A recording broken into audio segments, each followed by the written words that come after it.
नमस्कार, एक और बार स्वागत है। जैसे अभी 5 मिनट पहले एक वीडियो बनाया है मैंने, जो ईशा कोयम्बटूर में मैंने महाशिवरात्रि करीबन 1 डेढ़ महीने पहले मेडिटेशन सदगुरु की अटेंड की थी। वो एक्सपीरियंस जो मेरा मीडिया में छपा है उसके ऊपर आर्टिकल इंग्लिश में है, तो एक बुक रीडिंग की तरह मैंने वो रीड आउट किया था। और अब क्योंकि हिंदी इज आवर लैंग्वेज और भाषा जो है एक लैंग्वेज, एक लिमिटेशन नहीं रहनी चाहिए कोई भी एक ब्यूटीफुल स्पिरिचुअल एक्सपीरियंस को सुनने के लिए। तो ये मैगजीन है चीज नाम की, ये देखिए, पूजा शर्मा मिडनाइट मेडिटेशन। और ये जो पहला आर्टिकल है, this is my photograph. And ये जो पहला आर्टिकल है, ये मेरा आर्टिकल छपा है मिडनाइट मेडिटेशन। और ये फोटोग्राफ्स हैं। सबसे पहले आदि योगी स्टैचू, जो 112 फीट का स्टैचू है, जो नरेंद्र मोदी जी ने इनॉग्रेट किया था कुछ समय पहले। इस बार तो प्रेसिडेंट ऑफ इंडिया आए थे फैमिली के साथ एज अ चीफ गेस्ट। दूसरा देवी है। फिर ये ध्यान लिंगा है, जो एक शिवलिंग है जो पारे से सदगुरु ने बनाया है। ये दो पिक्चर्स हैं कल्चरल प्रोग्राम की जो उस रात हुआ। और उसके बाद बाकी की फोटोग्राफ्स देखिए। ये फोटोग्राफ्स कंट्रीब्यूट की गई हैं ईशा की मीडिया टीम से। आर्टिकल मेरा है, फोटोग्राफ्स उनकी हैं। आदि योगी स्टैचू एक और बार, जिसमें हमें लाइट एंड साउंड शो से इस बार अर्धनारेश्वर जो शिव और शक्ति का स्वरूप है कंबाइंड, वो दिखाया गया। और फिर ये ध्यान लिंगा। तो अब मैं ये जो आर्टिकल है, आर्टिकल इंग्लिश में लिखा है, लेकिन मैं ये हिंदी में आप लोगों को सुनाऊंगी। भाव दिल से आए हैं। 5 मिनट में ये आर्टिकल लिखा गया है, क्योंकि ये ऐसा कुछ नहीं था जो सोचना है और फिर लिखना है। बहुत ही सरल, बहुत ही आसान चीज होती है जो हम अपने अंदर महसूस करते हैं, उसे बांटना है। तो मुझे तो इतना भी, जैसे कहा, 5 मिनट में आर्टिकल लिखा है मैंने और छप गया आदि योगी शिवा की ग्रेस से। ये इंग्लिश में लिखा है और मैं साथ साथ आपको पढ़ के हिंदी में बोलती जाऊंगी। समय भी नहीं लगता है, क्योंकि ये चीजें आत्मा से आती हैं, सोल से आती हैं। और इसको यहाँ बांटने का उद्देश्य, पर्पस जो मेरा ये है कि ज्यादा से ज्यादा लोगों को इसकी खूबसूरती का एहसास हो। और आप प्लीज अपने टाइमलाइंस में लाइक और शेयर करो, ताकि ज्यादा से ज्यादा लोग समझ पाए कि इस दुनिया में हमने कितने भी प्लेजर्स देखे हों, कितना भी एक्सपीरियंस देखे हों, ये जो स्पिरिचुअल एक्सपीरियंस है ये अलग ही चीज है। तो मैं शुरू करती हूँ मिडनाइट मेडिटेशन आर्टिकल जो मेरा है। माफी चाहूंगी पहले ही अगर कहीं अनुवाद में आपको लगे कुछ थोड़ा 19-20 का फर्क है, लेकिन हम भाव पे ज्यादा ध्यान देंगे, शब्दों पे नहीं। जो शुरुआत हुई कुछ दिनों की मेरी एक मीडिया की असाइनमेंट ईशा योगा सेंटर कोयम्बटूर में आदि योगी की शरण में, वो एक बहुत ही खूबसूरत, प्यार भरा मेरा एक्सपीरियंस, तजुर्बा जीवन को हुआ। दुनिया भर घूम लेना और तरह तरह के एक्सपीरियंसेस करने के बाद, और हर तरीके के जीवन में उतार चढ़ाव, सही गलत, हर तरीके के एक्सपीरियंसेस लेने के बाद, इस जगह ने मुझे मेरा सबसे ज्यादा गहरा और कीमती स्पिरिचुअल आध्यात्मिक एक्सपीरियंस दिया।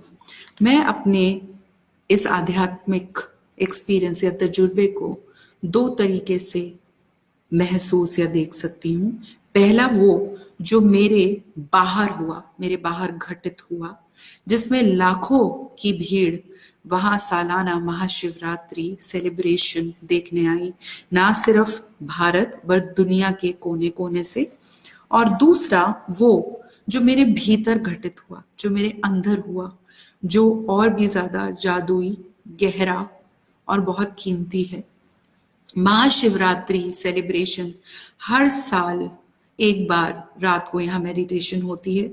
ये रात सिर्फ वो रात नहीं है जब शिवा और पार्वती का विवाह हुआ, जैसे हम अपनी दादा दादी, नाना नानी की कहानियों से सुना करते थे, बट ये एक ऐसी रात भी है जहाँ सदगुरु कहते हैं कि बहुत कुछ हो सकता है यदि रात भर हम अपने रीढ़ की हड्डी को सीधा रखकर बैठें और ध्यान लगाएं। एक उचित साधनाओं के बाद, ये साधनाएं जो 40 दिन पहले से भी शुरू हो जाती हैं, तो हम आध्यात्मिक रूप से मोक्ष की ओर बढ़ सकते हैं। लाखों लोग 112 फीट आदि योगी स्टैचू के सामने बैठ के सदगुरु की मेडिटेशन करते हैं। मैं यहाँ दुनिया के अलग अलग कोनों से आए लोगों से मिली, जो ऑस्ट्रेलिया, दुबई, यूएस, इंग्लैंड और हाँ, भारत के भी कोने कोने से थे। ये 112 फीट का स्टैचू माना जाता है, जिस तरीके से हमारे शरीर के अंदर 112 बॉडी चक्रा है उसके हिसाब से है। पूरी रात बहुत सारे अलग अलग म्यूजिकल परफॉर्मेंसेस हुई, बहुत बड़े बड़े आर्टिस्ट के साथ। उसके बाद दिव्य दर्शन, जहां अर्धनारीश्वर शिव और शक्ति का रूप दिखाया गया लाइट एंड साउंड शो से आदि योगी स्टैचू के ऊपर। और उसके बाद महाआनंदानम, जहां लाखों लोग जो आए थे उन सबको प्रसाद दिया गया। उसके बाद सदगुरु की मिडनाइट रात्रि मेडिटेशन शुरू हुई, जो सबको एक ट्रांस में ले गई और मुझे तो बहुत ही विस्फोटित थी मेरे लिए। करीबन 2.5 से 3 घंटे के लिए मैं जोर जोर से हंस रही थी, बिना रुके, पागलों की तरह। मेरे पूरे शरीर में, पूरे जिस्म में जैसे कोई ऊर्जा का आगमन हो रहा था, आना जाना हो रहा था। जबकि मेरे आध्यात्मिक तजुर्बे इस जीवन में बहुत सारे रहे हैं, क्योंकि मैं रेकी और इसी तरीके से बहुत तरह की हीलिंग पढ़ाती हूँ, सीखती हूँ, सिखाती हूँ, हीलिंग देती हूँ। तो अलग अलग आध्यात्मिक तजुर्बे मेरे जीवन में हो चुके हैं, लेकिन ये उन सब में से गहरा और खुशनुमा था। मैं अपनी आंखें जैसे खोलना ही नहीं चाह रही थी और वहीं रहना चाह रही थी। मेरे आसपास के लोग कहने लगे कि तुम्हारी हंसी तो इन्फेक्शियस है, हम भी तुम्हें हंसता हुआ देख के रुक नहीं पा रहे हैं, बस हंसी आ रही है। कुछ लोगों ने तो ये भी कहा कि क्या तुमने भांग पी रखी है, क्योंकि हमारी रोजमर्रा की जिंदगी में हम हंसना भूल ही गए हैं। और यहाँ मैं 3 घंटे तक इतना जोर जोर से हंस रही थी जैसे शिवा का कोई स्वरूप मेरे अंदर आ गया है। मुझे वहां से वापस लौटे हुए 1 महीना हो गया है, लेकिन शायद मेरा कुछ हिस्सा अभी भी वहां रह गया है, या आदि योगी शिवा का कुछ हिस्सा मेरे अंदर आ गया है। मैं वापस जाना चाहती हूँ बहुत जल्दी, ताकि मैं ऐसे और तजुर्बे ले सकूं, उन्हें महसूस करने के लिए, उस गहराई में उतरने के लिए, उन्हें अपने अंदर महसूस करने के लिए, जैसे खिंची सी चली जा रही हूँ जाने के लिए।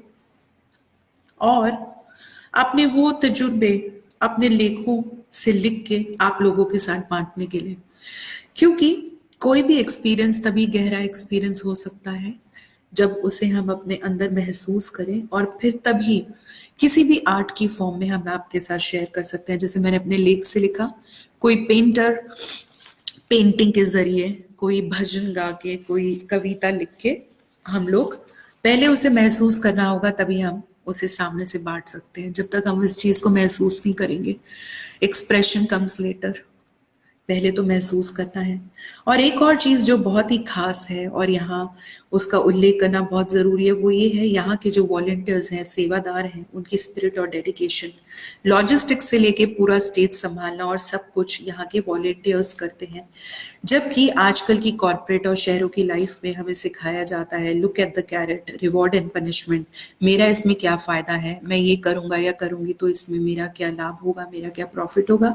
यहाँ के वॉलंटियर्स बस समर्पित हैं सेवा देने में। कुछ वॉलंटियर से बात करके मैंने ये जाना कि इस जगह ने, सदगुरु ने, ईशा ने, आदि योगी ने, इस जगह ने उन्हें इतना कुछ दिया है और उनके जीवन में इतने जादुई बदलाव, ट्रांसफॉर्मेशंस आए हैं कि वो अपने आप को भुलाकर और प्रॉफिट लॉस, फायदे नुकसान की कैलकुलेशन छोड़ के बस 100% अपने शरीर और आत्मा से सिर्फ देना चाहते हैं। ये ऐसी जगह है जहाँ जीवन में एक बार सबको जाना चाहिए।